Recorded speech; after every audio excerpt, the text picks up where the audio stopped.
কথা তোমাদের পবিত্র ধর্মগ্রন্থে আছে, আমার কোরআনে আছে, সেটা হলো তাওহীদ। লা না'বুদু ইল্লাল্লাহ ওয়া লা নুশরিকা বিহি শাইআন ওয়া লা ইয়াত্তাখিযা বা'দুনা বা'দান আরবাবান নাশহাদু বিআন্না মুসলিমুন। সুবহানাল্লাহ পড়ে বিশ্বনবী মদিনার ইহুদিদের ডেকে বললেন, ও ইহুদিরা শোনো শোনো, আসো এমন একটা আদর্শের প্রশ্নে আমরা একত্রিত হই যে আদর্শের প্রচার তোমাদের নবীরাও করেছে, আমিও করি, যে আদর্শের কথা তোমাদের পবিত্র ধর্মগ্রন্থে আছে, আমার কোরআনে আছে, সেটা হলো তাওহীদ। আমরা এক আল্লাহ ছাড়া কারো ইবাদত করব না, আল্লাহর সাথে কাউরে শরীক করব না, আল্লাহ ছাড়া কাউরে রহমান। মদিনাতে যে তিনি মদিনা চার্টার করলেন, মদিনা সনদ, পিস ডায়ালগ করলেন, শান্তির সংলাপ,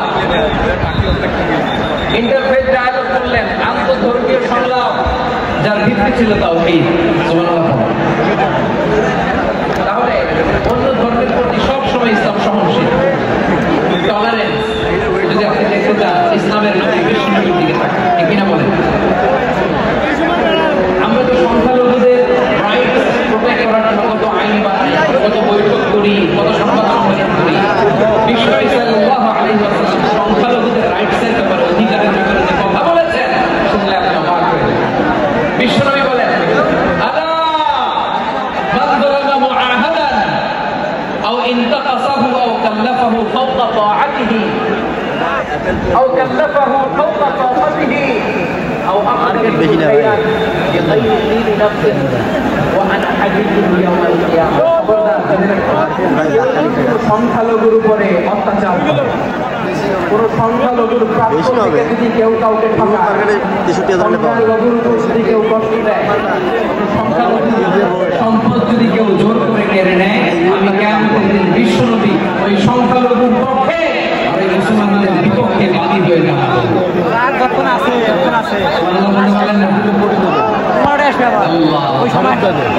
আপনি নামাজি, আপনি মুসল্লি, আপনি হাজি সাহেব, তাহাজ্জুদ পড়তে পড়তে কপালে ডাক ফেলে দিয়েছেন, আপনার প্রতিবেশী হিন্দু, ভাবছেন আমার তো পাওয়ার আছে, ওর জমিটা দখল করি।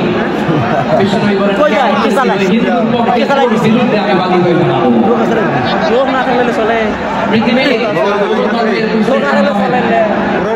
পাবেন? আপনি ভাবছেন আপনি নামাজ পড়লে, হাজি সাহেব কপালে ডাক ফেলাই দিলে আপনি সালসালে জান্নাতে চলে যাবেন। কিয়ামতের দিন, আই রিপিট, আমি আবার বলছি, বিশ্বনবী যদি কিয়ামতের দিন কারো বিপক্ষে সুযোগ আমাদের থাকবে, এখানে শেষ না।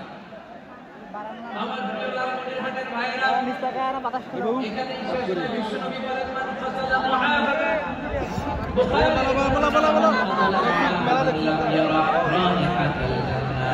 কেউ যদি, কোন মুসলিম যদি অন্যায় ভাবে কোন সংখ্যালঘুকে হত্যা করে, হিন্দুকে হত্যা করে,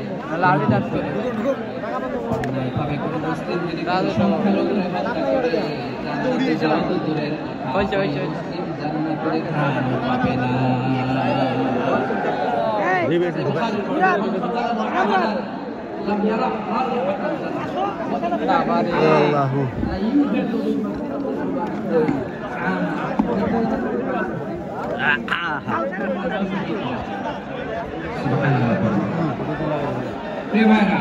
এখান থেকে জান্নাতে পৌঁছতে লাগবে 40 বছর। এত দূর, কত বছর?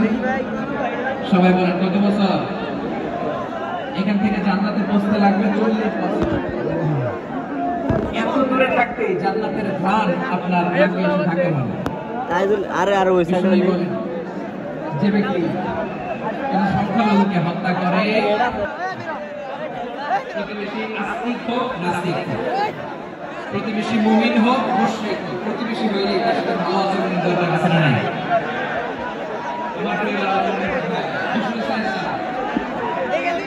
ইহুদি প্রতিবেশীদের দেখাশোনা করতে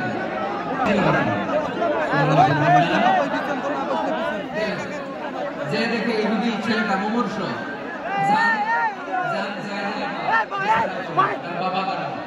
বিশ্বনবী তার মাথার পাশে বসলেন, মাথায় হাত বুলিয়ে দিলেন, আর ছেলেটাকে বললেন আসলিম, হে ইহুদি ছেলে আসলিম, ইসলাম ধর্ম গ্রহণ করো।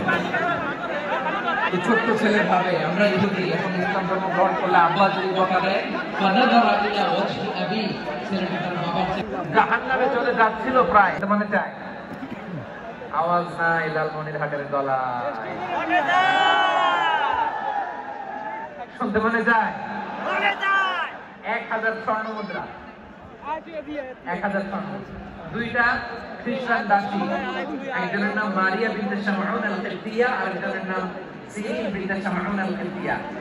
একজন খ্রিস্টান দাস 20 খান কাপড় জামা বানানোর জন্য, আমরা নবী যেন সেলাই করে জামা বানাতে পারে এজন্য 20 খান কাপড়, 20 খান ফাইন গাধা আর ঘোড়ার ক্রমে নিয়ে যে প্রাণীটা দুনিয়াতে আসে সেটা সহ্য করে।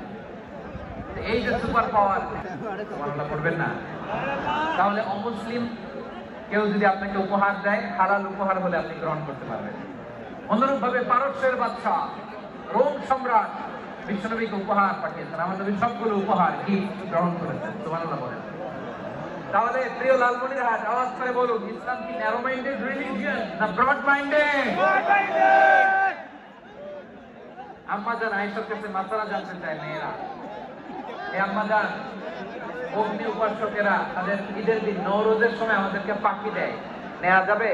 উনি বললেন ওরা জবাই করে দিলে নেওয়া যাবে না, তোরা যদি ফলমূল এরকম খাবার দেয় এগুলো নেওয়া যাবে। তার মানে অমুসলিমদের দেয়া উপহার এটা গ্রহণ করা যায়। সুবহানাল্লাহ বলেন।